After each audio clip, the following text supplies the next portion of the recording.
নমস্কার, আমি সাহিত্য সেনা। আজ আমি একটি আবৃত্তি পরিবেশন করে শোনাচ্ছি। তার নাম ছোটবেলা। কার্তিক ঘোষ।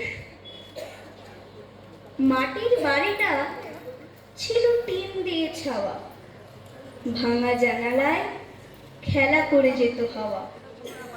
নদীটা ঘুমোতো কাঁঠাল তলার পাশে।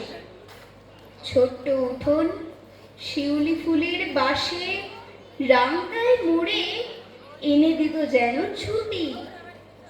মনে পড়ে গেলে কি যে খুশি হয়ে উঠি। কি করে সেসব লিখবো এখন আমি। ঘাস বনে রোদ, সেও ছিল খুব দামি। পাখির পালক করবে কে হেলা ফেলা, তখন যে ছোটবেলা। তখন তো শুধু বুড়ো বুড়ি মেজো বুড়ি, টিফিন বলতে ধপধপে সাদা মুড়ি। কোনোদিন তাতে জুটে যেত ভেলি গুড়। হাট বলতে তো রবিবারে মায়াপুর। যেতে আসতেই কেটে যেত একদিন। গরিব বাবার ছিল না কোথাও ঋণ। মায়েরও তেমন কিচ্ছু ছিল না দাবি। তবু মাঝে মাঝে বাঁধা যেত নাক ছাবি। নাম করা ছিল গায়ে বদরের মেলা। হোক গে সে ছোটবেলা।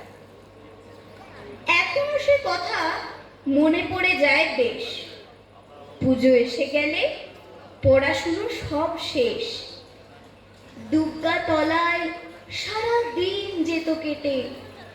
হাঁ করা সিংহ, যদিও সে এক মেটে, তবু তার কাছে যেতে ভয় হতো মনে। সাদা মেঘ যেন নামতো কাশির বনে। বলতে কি সেই পুজোর ছুটিটা গোটা। ভোরে ঘাস বনে ঝরতো হীরের ফোঁটা। রোদে আর মেঘে ছিল লুকোচুরি খেলা। মনে পড়ে ছোটবেলা। আলো বলতে তো একটাই হ্যারিকেন। চাপাডাঙ্গা থেকে ছাড়তো মার্টিন ট্রেন। স্টেশনেও কি সব হাওয়াখানা পিয়াসারা। মামা বাড়ি যেতে মাত্র কআনা ভাড়া। অঙ্কে আমিও ছিলুম দারুণ কাঁচা। মাও বলতেন, পাশ করবি তো বাছা। আমিও তেমন সহজে কি আর হারি। অঙ্ক না হোক পদ্য লিখতে পারি। বাবা বলতেন রবি ঠাকুরের চেলা। এই ছিল ছোটবেলা। সেসব এখনো যায়নি কিছুই ভুলে।